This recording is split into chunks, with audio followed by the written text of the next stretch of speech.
come back for the second. India have won the test match. India have won the series. Hello and welcome to the latest episode of the 81 All Out podcast. I'm Siddhartha Vaidyanathan at SidV on Twitter. And today I'm joined by, in my estimation, the most versatile cricket journalist, perhaps ever, Jarrod Kimber. I'm sure everyone listening to this podcast has heard of Jarrod Kimber. If not, look him up. There's enough on the internet to tell you who he is. And he's prolific with his work in cricket, reporting, writing, blogging, podcasting, vlogging, whatever, social media, everything. So hi, Jarrod. Welcome. Thank you. No worries. Thanks for having me on. Utility does make me sound like I bat at 6 and can't get through my full quota of overs, but that's fine. I'm happy with that. Any position you need me in the team. Well, let's say you're the, how do I put it? Mark Waugh of cricket, So basically, do I have to put my collar up now? That doesn't work as well on a podcast, does it? and you need your shades on as well for the podcast. And so, so I've been meaning to call Jarrod for a while to talk about basically anything. I guess I can talk to him about cricket. But today I wanted to focus on one of my favorite pieces that he wrote. He wrote this in last year, April 2019, though now that appears as if it's 15 years ago, if you think about it. But this was for the Cricket Monthly, and it was titled The Ugly Australian, The Evolution of a Cricket Species. And I thought among all the pieces that he's written, this was probably one of his most personal pieces. And I loved how he spoke about himself and his own evolution in terms of cricket and sledging and the attitudes towards opponents, attitude towards the game in general. And Jarrod's piece came a year after the Sandpapergate controversy, which, of course, everyone listening to this podcast knows about. And perhaps the biggest controversy, through the 2010s. Maybe I can think of spot fixing or a few other things. But yeah, I think Sandpapergate pretty much would win the deal. Contained all the elements of a drama, cunning and cheating and caught on camera, moralism, everything that you need as a perfect plot. And of course, in Australia, it was, I think, a national crisis for a while, if not, if it still isn't still. So Jarrod, reading the piece, it struck me how, one of the things that struck me, how Australian cricket is pretty much its own country. Like it has its own rules, its moral codes, the cricketers who come in, including you, who at a very early age was introduced to this whole club culture, seemed to know pretty early what was okay and what was not okay. But at the same time, there's also this stretchable boundaries of what is the line and what's not the line, what you can do, what's a joke. And this seems to be, like, weirdly, among all the countries that I know that play cricket, a national kind of a stereotype that builds up. It's the Australian way, and this is how Australians play cricket. It's a little bizarre if you think about it, isn't it? Yeah, and I suppose I didn't realize it was bizarre until I was out of it. Little moments where, I would start playing cricket in England. I suppose it started with the blogging as well. Once you start to understand the other cultures that you're blogging about and writing about, you start to get a bit of an idea that how different Australia is to everyone else. But yeah, certainly playing cricket in England. I remember playing quite early on against this really annoying 16-year-old batsman who could only hit the ball through backward point. And our captain would not allow my field plan of 3 gullies against him. So this kid made 80 or 90. And at one stage, one of our bowlers just lost the plot and bounced him and hit him in the helmet. Everyone else instantly went, ooh. And I started laughing. And I realized straight away that this was not Australia. People would have asked him if he was okay in Australia, but they would have said, toughen up, buttercup. And they would have said, the next one's coming now. He would have been told he wasn't hard enough. He would have been told that the next one will hit him in the throat, all those sorts of things. Whereas this was just a bunch of like middle-aged men really worried that this young guy had been hit in the head. And it was a real eye-opener for me at how much different the culture was. And I happen to come from a very, very hard-nosed cricket culture. It was only really through writing this piece I realized that mine was probably, the 99th percentile of violent, angry Australian club cricket. But that also helped for the piece, because the things that happened in my cricket career were extreme.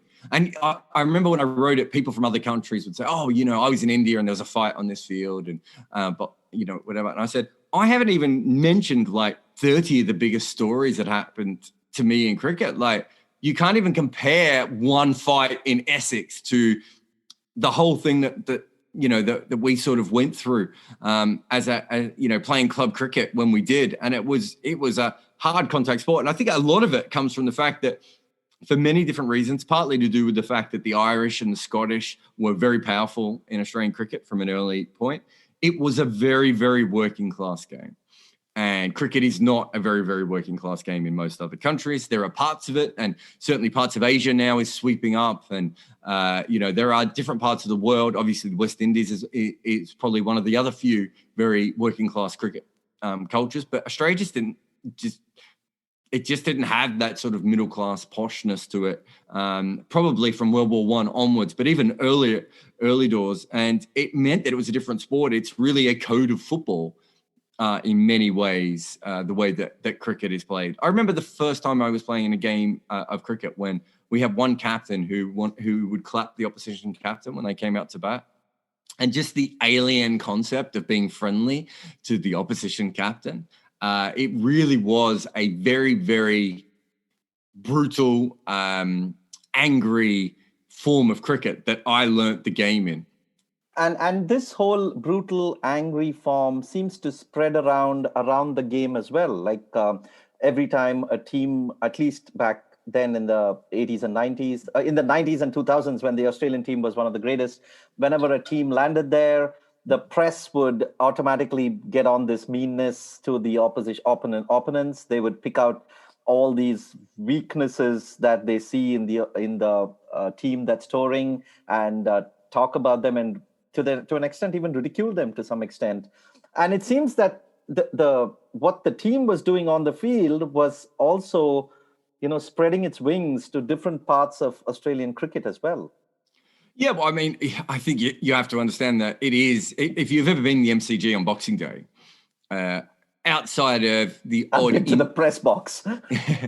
Well, the press box is not like the other. Certainly not like the old Great Southern Stand used to be, or even before the Great Southern Stand.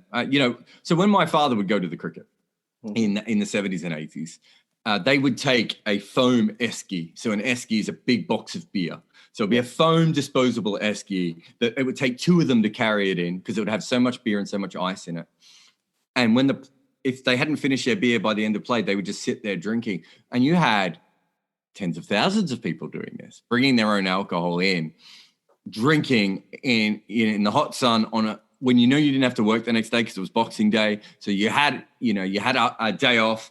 And so you have that. You then have the Brisbane crowds, which, it's called the Gabatoir for a reason. It's not just that Australia was so good at it. It's quite a full-on place. It's where Ian O'Brien was, called a homophobic slur for hours and hours on end.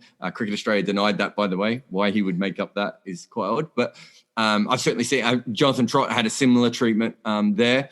So that's another vicious cricket crowd. Adelaide can be quite vicious. The Wacker, I mean, to be fair, it's too hot to live in Western Australia, and the ground was an absolute piece of shit. So I can understand why all their fans were angry. Sydney was probably one of the few that wasn't like that. And so you had these really vicious crowds, even before you factor in the players and the media. And Channel 9. Channel 9 played a part in all of that as well.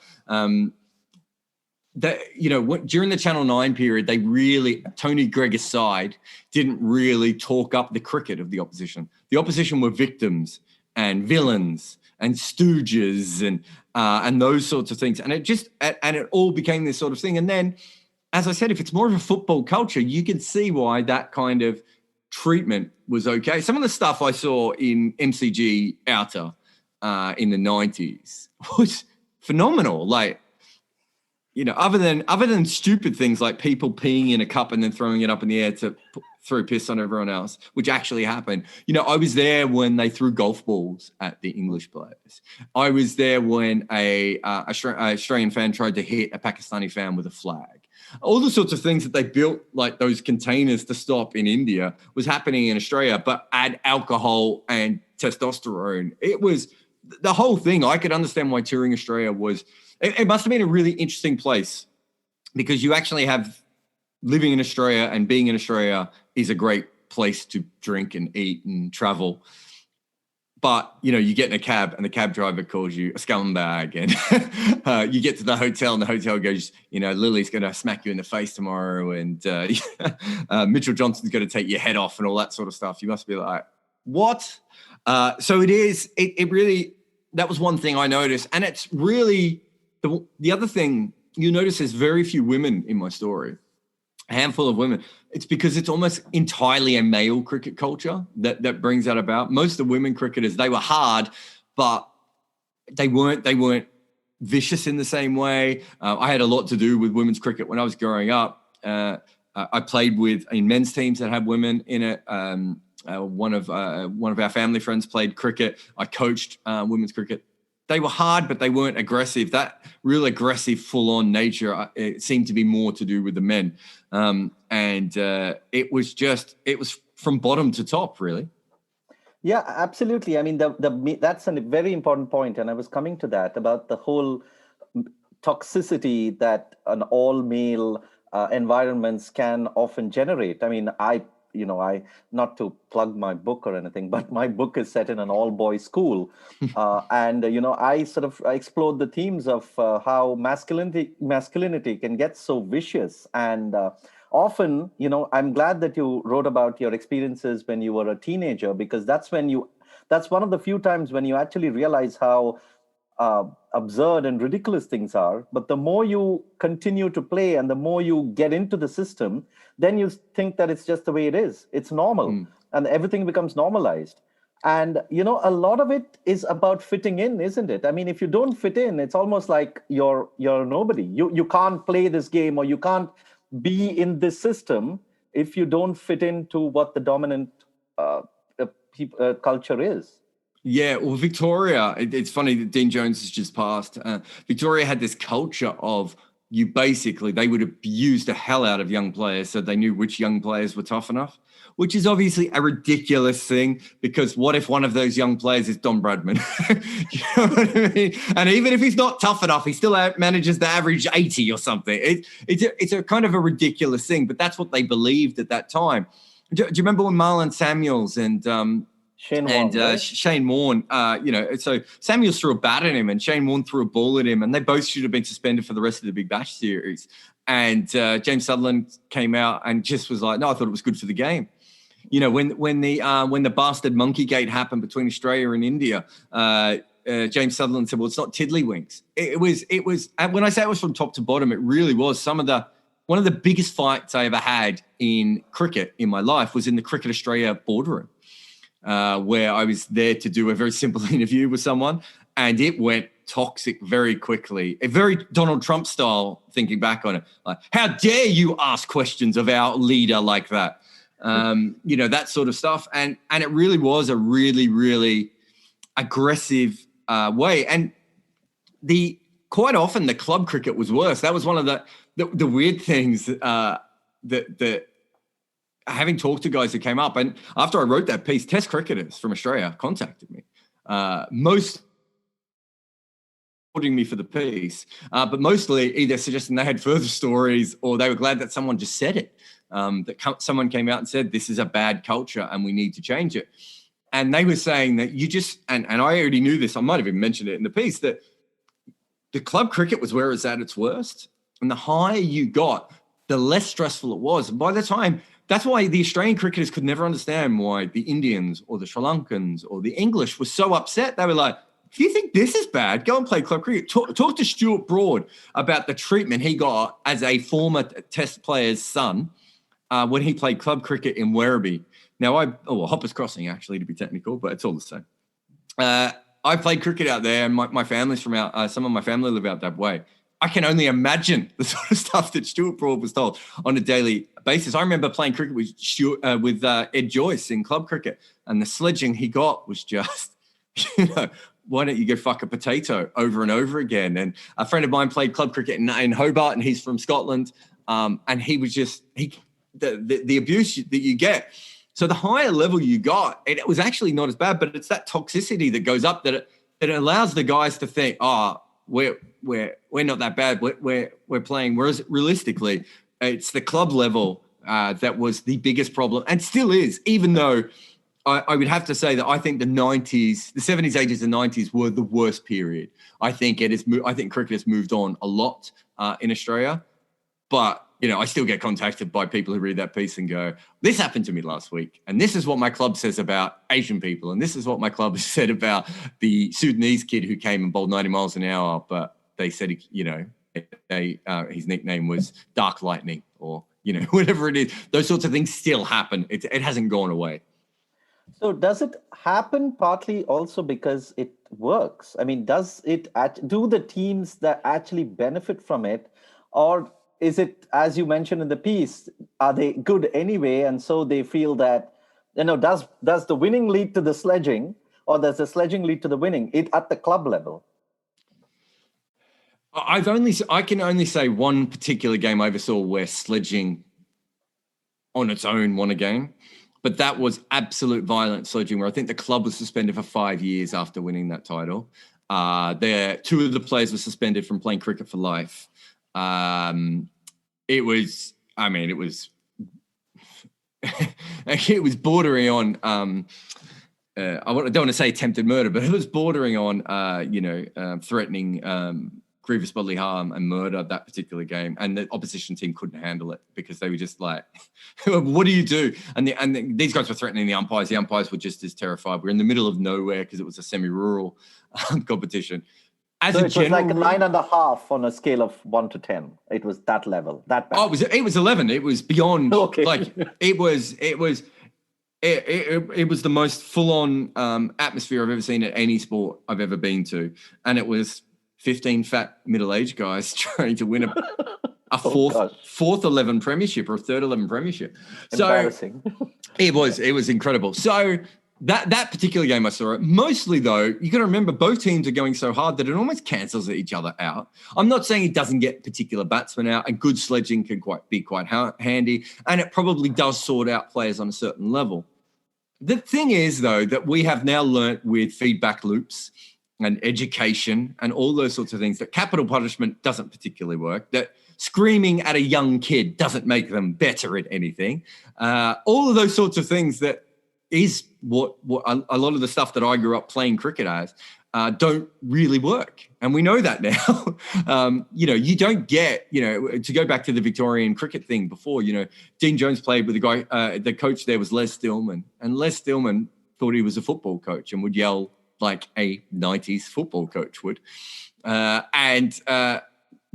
cricket coach really does that now. They might raise their voice at a moment, they still use their voice and their masculinity and their aggression and their former playness and all that sort of stuff. But they're not screaming at a bloke every single moment the way that it was before. And that's because we know that sort of stuff doesn't work. So if we know that sort of stuff doesn't work, you do have to question at a certain level if it works. It probably allowed for a certain kind of cricketer, which is the Glenn McGrath, Shane Warne, Ricky Ponting, Steve Waugh type of cricketer. I know of Australian cricketers, even separate to my people who haven't contacted me about my piece, who just were like, it's so tiring. I just want to go out there and make runs. It's so tiring. I think I could face, anyone. I mean, the great one, I think, isn't it Steve Waugh when he talks about, no, it's Matthew Hayden talks about Rahul Dravid. Says, if you want to know what mental disintegration is, look into his eyes. Rahul Dravid wasn't a yeller. Rahul Dravid wasn't a screamer. Is anyone saying he wasn't tough? Is anyone saying Sachin Tendulkar wasn't tough? They were tough in a different way, but to get through county cricket and make it to Test cricket as an English player with all the players that are out there and a county system that is almost set up to make you fail, you have to have a certain level of toughness. Be a West Indian. and make it through their disastrous first-class system and make it to Test cricket and make money off it, you have to be a tough person. Do you know what I mean? There aren't many people who aren't tough in the first place. If you sit there screaming at a 16-year-old because he dropped a catch, there's a really good moment. I mean, the Test is a really good one because don't forget that the Test, that documentary that Cricket Australia put out on Amazon Prime, is supposed to be saying how great Australian cricket is now and how they've recovered. And you see Justin Langer come in and berate Aaron Finch when Aaron Finch doesn't know he hasn't got an edge or has got an edge on it, and he should have DRS'd it. And Justin Langer's just being really rude and aggressive to him. And I'm thinking, he's just said he doesn't know. That's the end of the conversation. If he thought he hit it and he didn't DRS it, or the other way around, I can't remember which way it was. But if he thought that and he didn't do it, that's a good conversation. You get to him later and you go, we've got to talk about your decision-making. We've got to talk about why you're not decisive enough. We've got to talk about these sorts of things. You're an important man for the team. Put yourself first, etc. But Finch is like, I didn't think I hit it. And Lang is still yelling at him. And you just go, what does he learn in that moment? What does he learn? And that, I had so many flashbacks to that. Like I remember a captain coming up to me and go, hey, you'll never bowl again for this fucking club if you bowl another full toss. And I was 15 and a leg spinner. Bowling full tosses was what I did, man. You know what I mean? Yeah, bowling full tosses is part of the leg spinner's job. So how does that help me? Now I'm bowling in fear, right? And I wasn't a timid kid. You can read the piece. I was at 15 sledging men who'd come out of prison to play against us. It didn't bother me. But I was just like, well, what do I do with this next ball now? I have to make sure it lands. So all I did was just bowl worse. Another time when I said to a captain, after he'd made me feel from long on to long on for an entire day, I played junior cricket in the morning, bowled 25 overs. I bowled 15 overs for him and then fielded from long on to long on a 40-degree day. After about 40 overs, so by that stage I was 90 overs into being in the field in the day, and we had another 40 to go, right? That was 130 over days is what I used to do in club cricket. And I said to him, do you mind if I just don't do long on to long on? And he just literally, he sent me off the field. He said, you're not tough enough to be out here. He said, I can replace you with a bloke who works in a factory who's willing. Like, that's fine, but I'm still tired. Like, I'm still hot. Like, there is a physical reason I am saying this.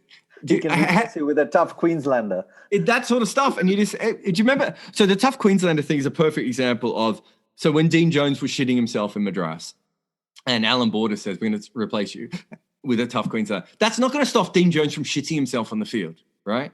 And do you remember when Matt Renshaw had the runs in the test match a couple of years ago in, must have been Pune, and Allan Border went ballistic? And again, it's like, you can be as angry as you want, Allan Border. That shit is still going to come out of Matt Renshaw. It's going to come out on the field, which might put him off and make him lose his wicket, or he's going to go off to the toilet, retire, get some fluids back into him and come back on and bat on. That was the kind of thing that was the stuff that I couldn't understand. I understood the toughness of cricket and understand the way of playing Australian cricket, which is no compromises, which is putting your body on the line. And to be honest, a lot of things that Australian cricket does, other nations didn't do before Australia. They didn't run as hard. They didn't dive in the field. They wouldn't put their body on the line. All those sorts of things. They didn't like being hit. He was one of the first stories I was told as a kid was a bloke who got hit in the head by the fastest bowler in the competition. And he went down, he saw his tooth and he ignored his tooth, picked up the ball, tossed it back to the bloke and said, is that the best you've got? That was how we were trained. And we understood that. But you also understand that bloke's probably got concussion and also his tooth's on the ground. Someone's going to pick up his tooth for him. It's little things like that where you understand how it works and how it got a particular kind of cricketer.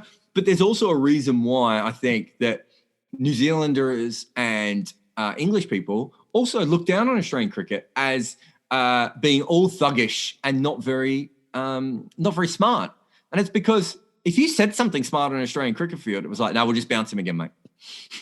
it was stuff and like not that. Very smart is very crucial, because I was reading this book by this book about the Tide Test, that came out, Borders Battlers, by Michael Sexton. And I did a podcast with him as well recently. And in that, he says that Dean Jones and Errol Alcott, the physio, says that Dean Jones, had he gone like another hour or so, it could have been touch and go.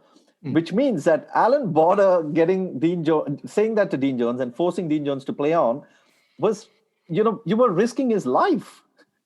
And, it sounds great and legend when you look back and say, hey, tough Queenslander, but here's a guy who could have died on the cricket field thanks to... Yeah, and that's a test match, right?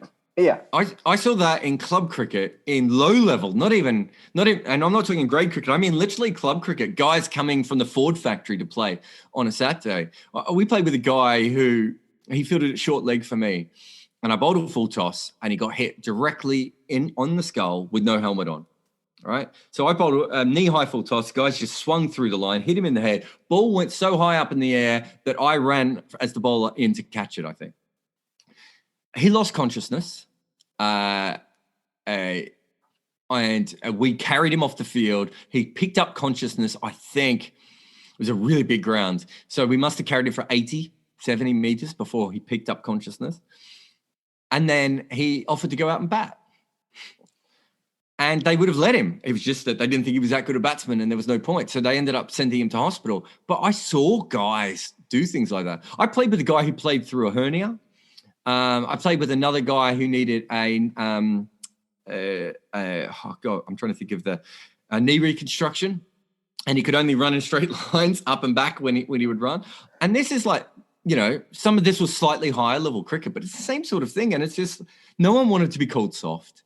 Everyone was sort of in it to be, and it was just this, it was a real cult at times, the way that people thought about it. And I'll go to a really interesting story. I think Sam Perry wrote this a couple of years ago, and I don't know who the player was, although I suspect I know who the player was. Darren Lehman was just going, you just got to go out and fucking hit the ball. I forget the phrase, but it's just fucking hit it or something along those lines. You just got to be more aggressive. You got to hit it.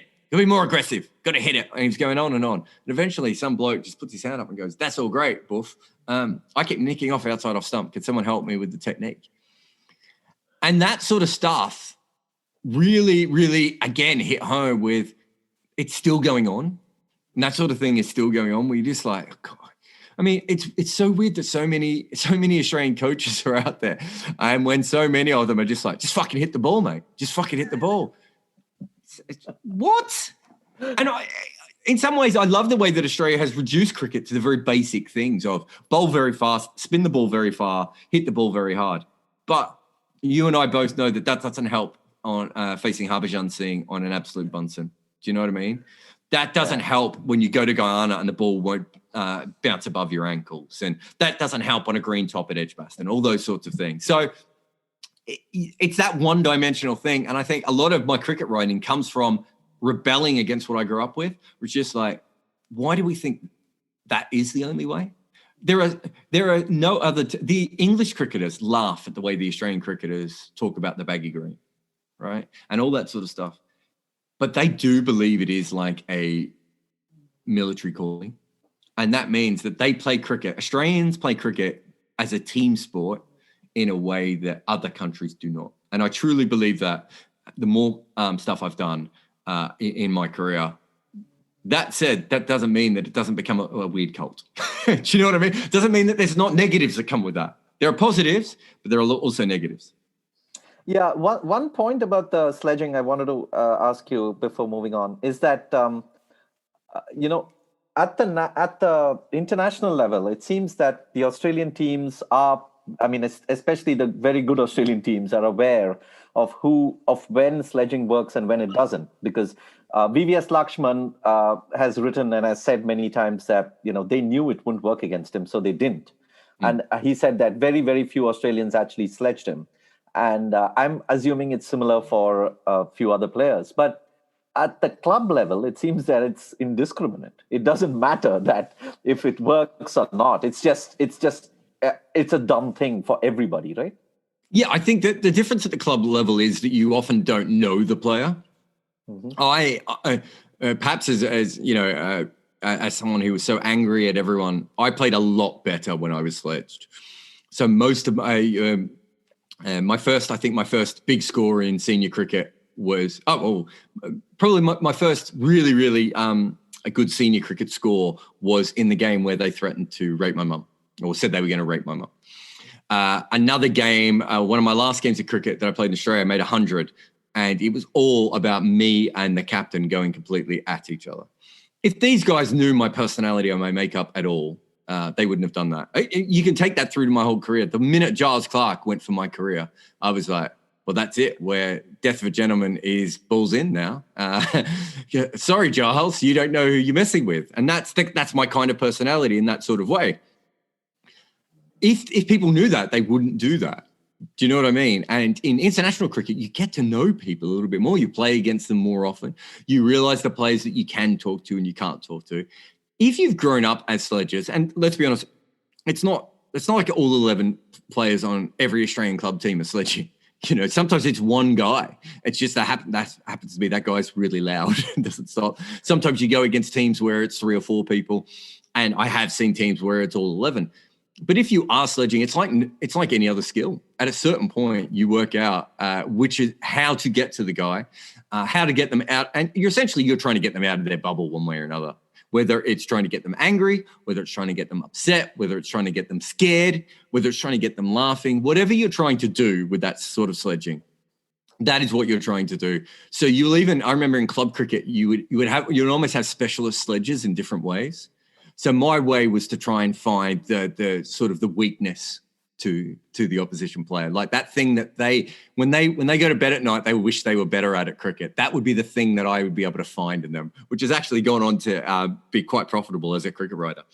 But then you had the outright aggressive guys. I mean, I was a skinny little kid with braces. Like, there's no point me going, I'm going to punch you out the back. You know what I mean? Whereas we had guys with, I played with guys with teardrop tattoos from Pentridge Prison, where Chopper Reed went to jail and chopped off his ear. There's no point me threatening when you've got those sorts of people. And then, you had the funny guys, you had all those sorts of things. So I think once you got to the international level, it was a similar kind of way. And a lot of the sledging would be, and the other thing is, and having talked to international cricketers, you probably think a lot of the sledging is crap. Do you know what I mean? It's not very good. It doesn't unimaginative work. Yeah, and it doesn't work the way. One of my favorite stories is not about Australian cricket, but it's the Kumar Sangakkara Sean Pollock story. In fact, there's 2 great stories in cricket history. Kumar Sangakkara is one, when Sean Pollock comes out to bat and he sledges him behind. If you talk to Polly about that, he's like, I was kind of half listening. I wasn't even focusing. And it wasn't like Polly went out 3 or 4 balls later. Like, he scored 15 or 16, I think, off the top of my head. The other one is, I want to get this right. It's Warwick Armstrong to, I think, Frank Woolley or Les Ames. I always forget which one of them it is. But where he bowls for 20. So a young English talented player comes out to play. Warwick Armstrong walks beside the pitch and on the warm-up pitches bowls for something like 15 minutes straight. And just like just stops the game to get inside. And again, I can't remember, whoever it was made 15 or 20 odd runs. I'm not saying it didn't play a part, but it's like, if it was that brilliant, I'd like, if it was that brilliant, I'd want it to be Tino Best. I'd want it to be Mind the Windows Tino. I'd want it to be Keith Arthurton, where, Warney would say something and next ball Keith Arthurton would run down and try and smash him out the park and go out. It's very rarely that sort of stuff. And maybe you can wear them down over time. And there are some players where maybe the effect doesn't even take effect straight away, but it's not as brilliant as you would think it would be. And I think a lot of it's overrated. And what I've been told by Test cricket is that you generally really get aggressive when you're frustrated anyway. So a clever player will go, we got him. We've got him now. Okay. If they're angry, we've got them. And if you're playing against an Australian cricketer and they get angry, I would say that you have got them. More often than not, that is the reason. There's only 2 reasons they go really, really hard. They either think you're completely shit and it won't matter, or you're about to get them. And this is their last play. And, my career, those were the 2 times when teams went the hardest at me. Mm-hmm. Yeah, so Sandpapergate, just going back to Sandpapergate, the one character in that whole thing, which I felt had the most touching, poignant story, was Cameron Bancroft. I mean, of course, there was Steve Smith and David Warner, but here you have Bancroft, this, largely inexperienced young guy in the team. And he had this quote, which I think you also mentioned in the piece, about how, the problem was that I would have gone to bed and I would have felt like I let everyone down. He's saying this if he hadn't done what he was instructed to do. And that's the thing, isn't it? Like when you're in the system, you're basically trapped. You have to pretty much go with the flow and go with what people are telling you to do, because otherwise you're in trouble. And if you do it, you're in deep trouble as well. Like you really don't have a choice. And I'm sure there's so many cases in club cricket where a young person comes in, and not sandpaper, which is taking it a bit to a different level, but just small things like, getting after the opponent, doing some silly things, sledging all day or something. You're just drawn to doing it. Yeah. I remember Shane Warne going on and on about Mitchell Stark's body language. And since then, Mitchell Stark occasionally tells players to fuck off and does sledging and staring. And it's like, he still kind of looks like a big, overgrown teenager with he's got that sort of acne face and the sort of Adam's apple. And I'm just like, is he really he bowls at 95 miles an hour and bowls in swing. Just focus on your game and doing that. And I know there are guys like Andre Nell that need to build themselves up. I don't think Mitchell Stark is necessarily one of those. And I'm not sure when he is fired up if he bowls that much better. But I think it's all that sort of stuff of that whole thing you said about Bancroft, about feeling like you've let people down. And I remember very, very early on in my club, my school cricket, actually. School cricket's not a very big thing, especially in the working class parts of Australia. But I remember playing a very young game when I was made vice captain, before, when I was still grade 5, before I was grade 6. And it was a big thing for the older kids that it annoyed them, that I'd been promoted ahead of them. The upstart. I think, yeah. And I was wicket keeping in a game, and the ball hit something and kicked up and hit me in the chest and winded me. And these were 11 and 12-year-olds. And the sort of stuff they were just like, you're too soft to go on. We always knew you weren't up for it. And these are my teammates. These are the guys that, and so I went on and kept. I shouldn't have been keeping. I could barely breathe. Like it obviously got me in the diaphragm or wherever it gets you where you struggle to breathe. And I only kept because if I didn't, that was it. I was never going to win them over. And it doesn't, and you go back to the Dean Jones story that you said before, and I certainly know other Australian cricketers and Shield cricketers who have said similar things. That is a sort of a trap of Australian cricket where it's taking the good thing, which is we're all in this together, and it's just twisting it that little bit too far, which is we're all in this together, but you're soft. I think I've written about this before, so I hope I'm not outing him, but Eddie Cowan was vomiting basically in a toilet before his last test innings. Was his last test innings? When did he make? Oh, sorry. Might be his second last test innings. He was batting at number 3. He never batted at number 3 before. They said to him, we think you can make it as a number 3, average 35 to 40, grind it out for us, be like a backup opener. And he's like, yeah. And then he got really, really sick and vomited for about 4 or 5 straight days. Was basically vomiting in the toilet. And maybe I'm paraphrasing a little bit, but I don't think he was far away from a vomit when the wicket fell. And they just sent him out there. You've got to be tough enough. And first ball, he goes out there. Stephen Finn bowls what Eddie believed was a full toss. He thinks, great, full toss. I'll get off the mark. It's a half volley. Nicks it straight to slip. Graham Swan, one of his mates, takes the catch. And that's basically the end of Eddie Cowan's career there. Now, wow. You could say that Eddie Cowan wasn't good enough and he wasn't going to make it anyway. But you could also say, let's say he was. And that's it. He struggled. He gets a new role. You've now lost a quality player because you've sent them out when they shouldn't be out in the middle of the ground. He saw a full toss that wasn't there because he was probably dehydrated a little bit.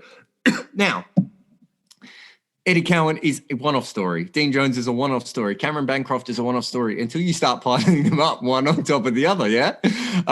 And then you've got people like Dougie Bollinger bowling until he's ripped the muscles off his rib cage or whatever he did. Then you've got guys like, Ryan Harris bowling until there's nothing left in his knees and all those sorts of things. It's got its good sides and it's got its bad sides, and it can be toxic. My biggest problem is that they just don't admit it's toxic. They don't admit that it goes too far. And Sandpapergate, in the end, should have been the time where we all just went, there's a way that Australia plays cricket, And we've also convinced ourselves that part of it is being arseholes.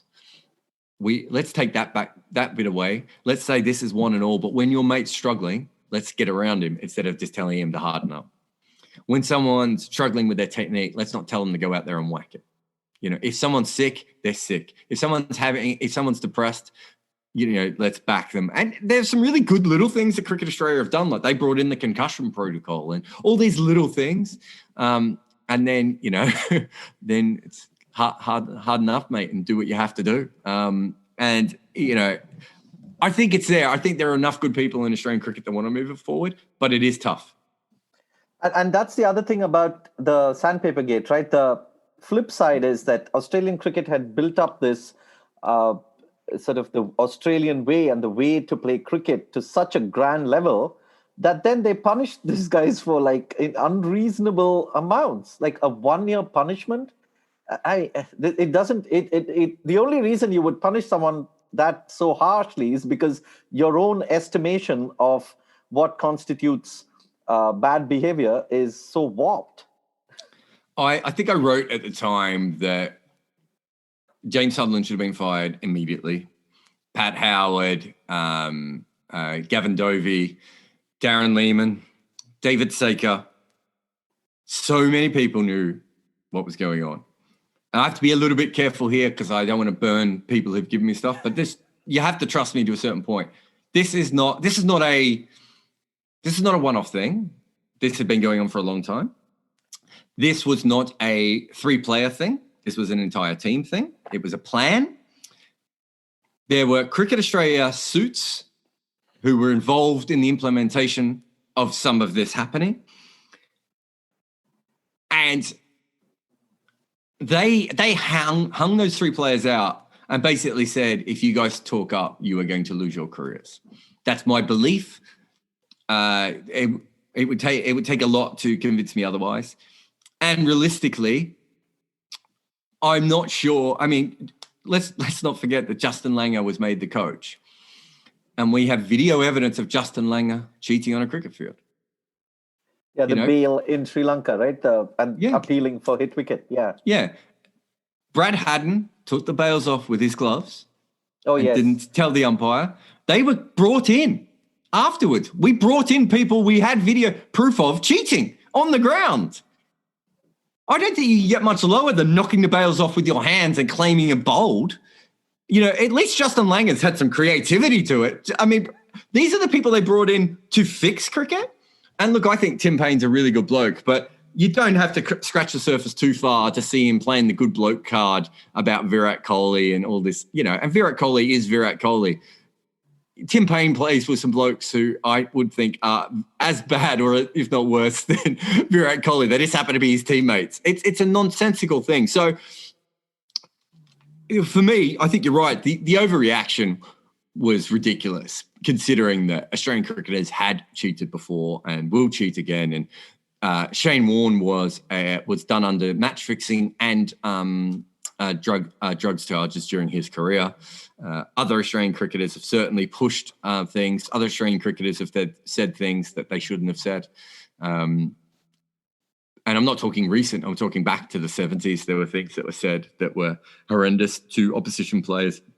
It's nonsense what happened to the Sandpaper guys, realistically, considering that it took quite a while for many other people who were as much to blame to be involved. And it's a culture thing. That's why I put James Sutherland in. I don't know how much James Sutherland knew, though I will say this. He was a Victorian seam bowler, and outside of Pakistan, it seemed like Victoria were the leaders in reverse swing as they were doing it in the early 70s as well. There's no way James Sutherland didn't know about the illegal methods that were needed. And there's no doubt that he wasn't involved in that. But even if he didn't, somehow miraculously, he wasn't aware. It was his culture. It was the Cricket Australia culture. And you talk to people who work in Cricket Australia at that time, it was toxic. It was the cult of James Sutherland. It was the cult of winning. Some of the staff were just, they were crazy, man. The way they thought about Australian cricket. Like if you wrote a piece saying that you thought a selection decision was wrong, they were like, I go back to they were like Donald Trump supporters. They were, and sorry, not even Donald Trump supporters, but like the loonies who work for him. it's just incredible stuff that they would think about themselves. And so, yeah, the Sandpapergate, it came out of that whole cult. Some of that Cricket Australia cult has changed, I think, with Sutherland going, and not just Sutherland. There are a lot of worse people than him sadly working there. But a lot of that has changed. But let's not forget that in the era of fake news, one way or the other there, it was Cricket Australia who started their own website and called it an independent news body. You know what I mean? They did that in that period, before Sandpapergate. They were ahead of the game when it came to their own sort of fake news. They were trying to do what they wanted with the game. And then 3 guys get caught cheating on the field, and a bunch of other people who have been caught cheating before that get promoted. It was a weird world at that point. Well, I also think I thought, when all the T20 leagues came in and when players were traveling all over the world to play together, I also thought that the general sort of insularity that might have enveloped Australian cricket back, say, in the 70s and 80s, when, it was just the national team and they were just playing. I thought that would sort of blunt the edge a bit. Yeah. And with players seeing each other regularly, I assume that, the level of acrimony on the cricket field would sort of go down. It seems to have had an effect, I would think, though that could be for various reasons, not necessarily this. It could be Sandpapergate, it could be various other things that happened. But I'm saying the last year and a half or so, or two, the previous Australian summer, the previous 2 Australian summers, been little better, right? Yeah, I think also there's a lot of factors. One is we know that after the Monkeygate test, Australia settled down for a while after that because they don't like it. They were a very unpopular team in Australia, and I don't think they'd been shit before. they'd been abused by fans before. I don't know if they'd ever been good and unpopular, and they weren't a great team at that point, but they certainly weren't a terrible team. And then I was actually talking about that. I was actually in Sydney for that test, and the next 3 days or so, because the team didn't play, right? They refused to travel to play after that. And I was in Sydney covering the team. And the number of Australians who just randomly came up to me and said, sorry, first of all, I'm a player. I'm not even a player. But they just were genuinely apologetic for their team's behavior. Yeah. So I think they settled down after that. So it makes sense that they would settle down after Sandpapergate. The real thing is whether they're still settled down in 10 years' time. Yeah. I think, though, there are other things at play. You cannot, with the way that cricket leagues are run in Australia now, there's no way you can get away with the sorts of behaviour that I talk about in my piece. The guy who took the stump out and tried to stab someone on the field wasn't even charged with a crime. He wasn't suspended by the league. I just can't imagine that would happen anymore. So little things like that. You have welfare officers at clubs now. They have access to, through the internet and through Cricket Australia and Cricket Victoria and Cricket New South Wales. And there are development officers and welfare people and outreach people and people that help disabilities and minorities and women and all those sorts of things where there's more training. And Australia is a different country. The Australia that I describe, especially in the 90s, no longer exists. We were, looking back, I didn't realize Australia was moving from a working class society to a middle class society. But now you look back and you're just like, yeah, that was probably the period where we switched over, where we left the sheep's back and became a different kind of society in many different ways, which means that, David Warner's not a massively popular person in Australia. He made a lot of runs and you'll forget it a little bit again. But I think that there's a big part of the society who just seems a bit of a dickhead. And it's unfair. I know Davey and I've worked with him and he's a complicated guy, I think is probably fair to say. But I think David Warner in the 80s, a similar personality, would be almost universally liked. And I think there is a big sort of part of that sort of thing going on within Australian culture in general. They have tried. It's also a lot of increased immigration, right? Like I'm sure at the club levels you have a lot of, Sri Lankan players and Indian immigrants and so many others. I can see even in the domestic cricket, quite a few immigrants playing there. I played in junior cricket teams where only 3 or 4 of the guys spoke English at home. Mm-hmm. Didn't matter. It didn't.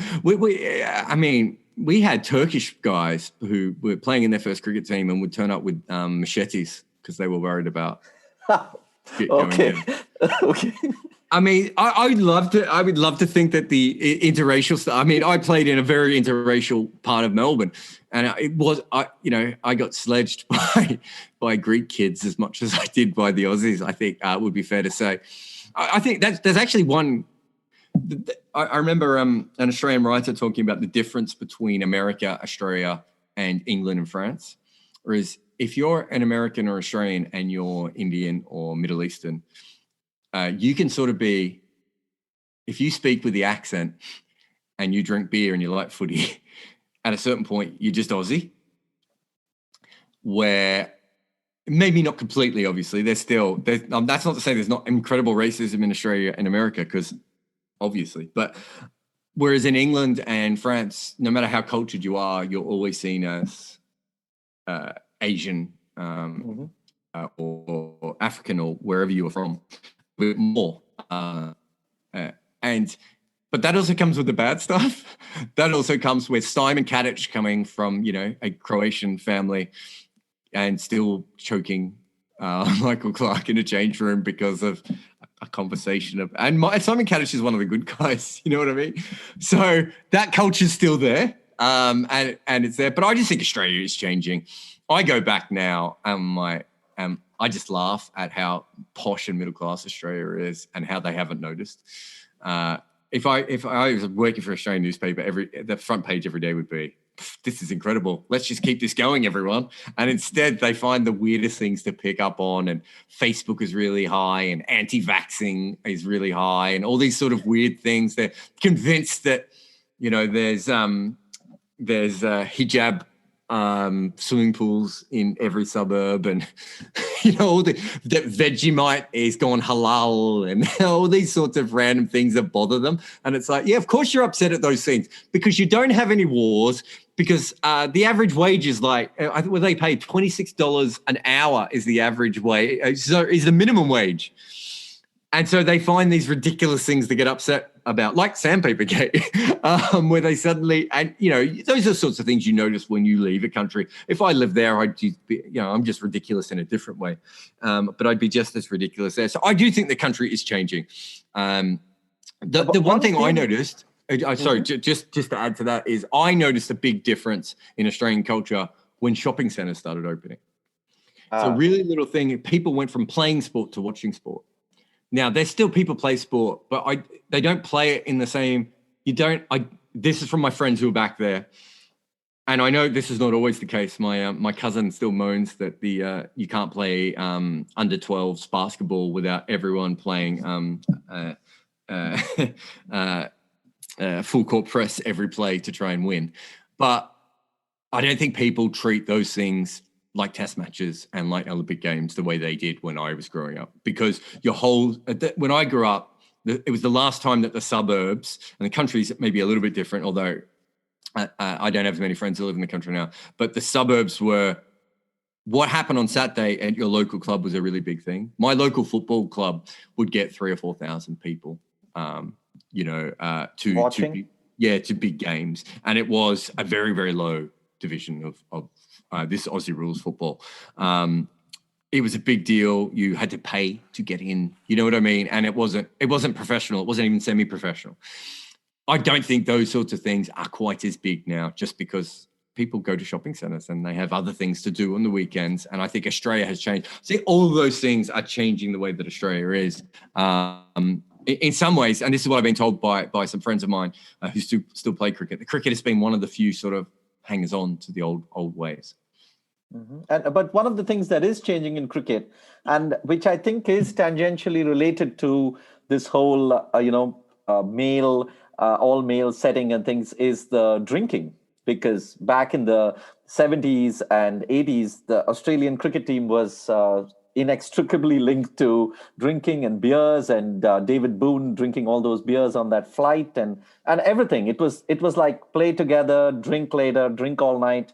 Ian Chappell saying who's drinking, the drinkers are drinking, and defending them and things like that. And I'm sure like now, nobody, I mean, I doubt if anybody's drinking 50, 57 or how many ever beers that David Boone drank, because the game's changed. You need to be ultra fit. A David Boone kind of a physique and that kind of a cricketer may not do as well as he did back then, simply because the game's demands have changed. So that could be another part, right, as well? Yeah, I think so. When I grew up, you went to training on Thursday night, and then everyone had a couple of drinks while the team was announced. So the team was announced live because it was before phones and everything.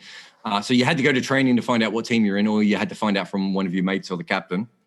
So you went on Thursday night, you trained for 2 or 3 hours, and Australian cricket training is not like if it didn't matter that we were an amateur club in the middle of nowhere, people ran laps, people did push-ups. It was, there were advanced fielding drills. Still, my first cricket training was still more hectic than I've ever done in the UK ever. So you had all those things, and then you had your drinks, and then on Saturday you went back to you played, your game finished. Everyone was expected to come back to the club. It was seen a bit of as a social faux pas with your club if you didn't come back. You could get away with 1 or 2, but you were supposed to come back, even if it was just for 1 beer. There's a lot of drinking parts to things. There were kangaroo courts that a lot of clubs had. If you took a hat trick, you had to shout the bar. You could if you made a 50 in the seniors, you would get a $25 bar voucher. All those sorts of things. You would eat at the club, you would drink at the club, and when I started, especially, people would be there till 11 o'clock at night. It would be a proper thing. As people got other things to do, and wives started saying, and girlfriends started saying, and even girls who started playing, their girlfriends started saying, you were already playing cricket all day. I don't want to go to that place. And so cricket clubs then started to become slightly nicer and start the sort of places that women and families would want to go to. When I went, they were sticky floor. It's ridiculous that my dad would take me to these places. But then again, I seen the bars he went to. He probably thought the cricket club was nice. But, they then tried to make the cricket club a nicer place for families. But people just naturally moved away. And so cricket became more about playing the game and having maybe 1 or 2 social drinks afterwards. And then you would shower and go out with your friends and have your normal sort of life. And I think that is just a natural movement. I don't think that it's, it wouldn't have continued to work that way. The old thing of cricket widows, even in the UK, it doesn't really happen. And I think that's moving on. And it also has to, because young Asian kids didn't feel comfortable in that environment. Young juniors who didn't come from drinking backgrounds didn't feel comfortable in that environment. Young women certainly didn't feel comfortable in that environment. And so Cricket Australia wanted as many people to play and for it to be a family sport as much as possible. And so did all the boards, and so did everyone involved. And I think there was a natural progression away from that sort of stuff. So I think what you get now is you have a lot more sort of family-friendly quiz nights, and they find other ways of bringing, they have a family night. And I remember my club, even in the 90s, was having they had a women's cricket night, and all sorts of things like that. That you can sort of bring in. So I think naturally the drinking has fallen away, and then you've got, as you said, the minute you go up. The last Australian cricketer I can think of that had a bit of a drinking problem was probably Mitch Marsh. Actually, I was thinking Andrew Simons, but then maybe Mitch Marsh. Andrew Simons certainly. I'm not saying that others haven't been drinkers and it hasn't caused problems, but Mitch Marsh and Sean Marsh, I think I'm right with Sean, but certainly with Mitch, it was causing him problems. He wasn't as fit as he should be. He was partying too much, and they pulled him in pretty soon. And Mitch Marsh is a fun happy-go-lucky sort of guy. In the 90s, he wouldn't have been pulled in, I don't think. Just don't think that was the case. And so, yeah, I think that has... I don't know how you fit being a alcoholic into modern cricket unless it's a binge alcoholic. And so that's what Andrew Symonds was. I think, and I know a couple of cricketers that are like that.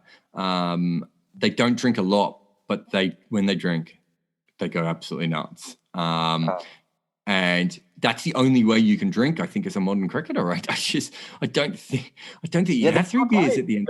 You're playing so much, there's no time to drink. Yeah, I don't know where you would fit that in.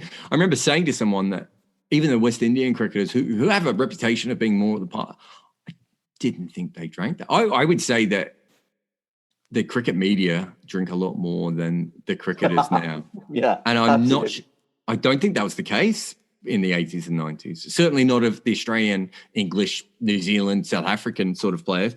I don't know about the Asian guys because there's obviously different social pressures on them. Although, as we both know, they certainly like their weed. If weed was legal, a lot of players will come out as weed smokers. I don't think as many of them drink. And you see that in the NBA, don't you? I think they're going to make weed legal in the NBA because they'd rather their players doing weed than drinking. Yeah, there's definitely a talk of that. And who knows, could be for the better. But one thing which I want to touch upon. So Australia's had one of the greatest women's cricket teams for a while now, some of the greatest women cricketers. And that team and that side of things, they haven't been associated with any kind of toxicity or the kind of stuff that has happened with the men's team. How would it seems a bit like they're they're playing in another planet almost, though they are from the same country. But the kind of codes and the morals and the methods they are using seems to be different from how the men have traditionally approached the game. Yeah, I mean, we talked about it briefly earlier, didn't we? I definitely do think they're almost two different sports. I think that women's cricket was kept so separate from men's cricket. It developed its own subculture. Mm-hmm. When I first grew up in the 90s, most of the clubs that I was aware of that I knew the people who played in, the women clubs were sort of separate. So even if they were in the same club, they were separate, but they just weren't sort of integrated in a way that I would assume now, especially in junior cricket. I would assume that they're a lot more integrated now. And in fact, Australian cricket, to be fair, the men's team really support the women's team in a way that even a generation ago I would have never believed. I think the Healy-Stark marriage certainly has helped bring them together. But I do think it is a slightly different culture. The Australian women are so successful, though, coming into the 2018 World Cup. God, was it a Champions Trophy year? No, it must have been 2018, was it? The Women's World Cup in England. Mm-hmm. I have absolutely no idea. I was there, but that doesn't mean anything. In that year, I did notice that they were just getting to the point where I think they were getting really, really arrogant and really, really full of themselves. And when Harmanpreet beat them, you would have loved it. It was one of the worst questions of my career. Matthew Mott was the coach. And I don't know Motty at all, but I watched him play for Victoria. And the man never played a shot the entire time I ever saw him. Well, he played some shots when I asked my question. Basically, I was trying to say, were you guys overconfident? And I just couldn't phrase it in a way that he was pleased with. And he kept saying, I don't know what you mean. Say it more clearly. And eventually I couldn't say it. But I think losing there and then perhaps losing a little bit in the last World T20 has helped them. But I just think that I have often thought that Australian women are just far superior to Australian men in almost every way. And I think having their own culture, had they been integrated into men's cricket culture, it'd be really interesting to see what the women's team would be like. Some of the best sledging I've ever heard comes from the English women, not from the Australian women. Not that some of those Australian women aren't hard as nails and are certainly, full on, but they don't seem to have that culture. Now, perhaps because I was always an outsider to that, a bunch of women who played cricket in the 70s, 80s and 90s will leave a comment somewhere saying that I'm wrong. But when I wrote that piece, no one said the women were like that. No one came out. And I just think it's maybe an organic thing of them growing on their own. But it goes back to your thing you were talking about before, the whole toxic masculinity thing. Australian women are very different to Australian men because it's a very, very blokey culture. In the piece, I talk about the good bloke rule. Yeah. Everything is so masculine and is around being a guy that the women are often pushed to the side and left to their own. And in this case, they were left to their own and went off to become the best women's cricket team and perhaps women's sporting team in the world.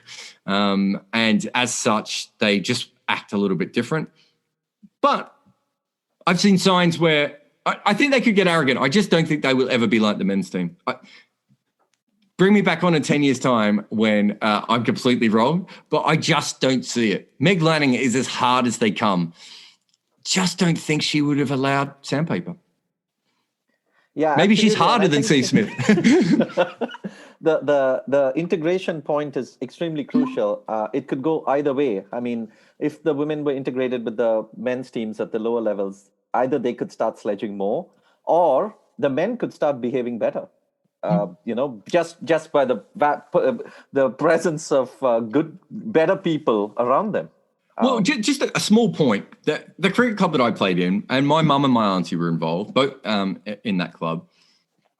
But I did notice that as time went on, and that club got rougher, and that league got rougher.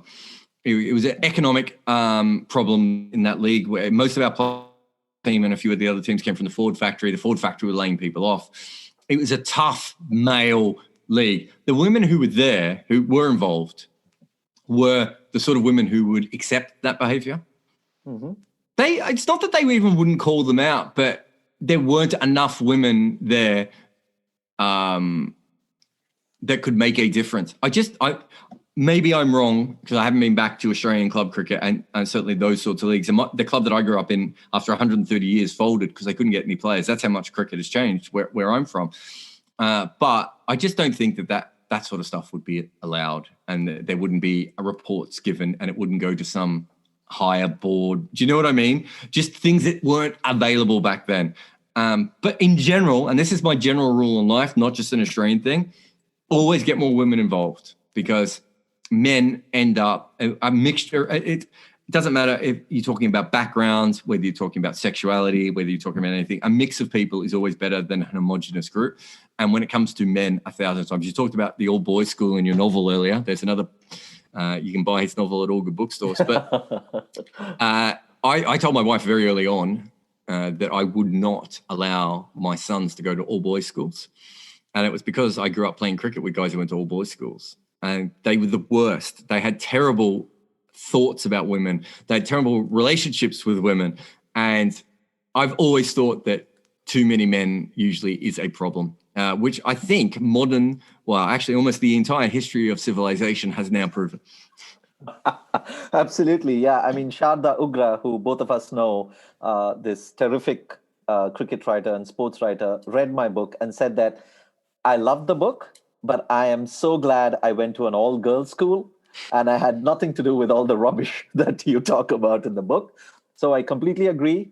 Women in general are a great addition to anything. As a dad of 2 girls, I'm the first person to recommend being around more women.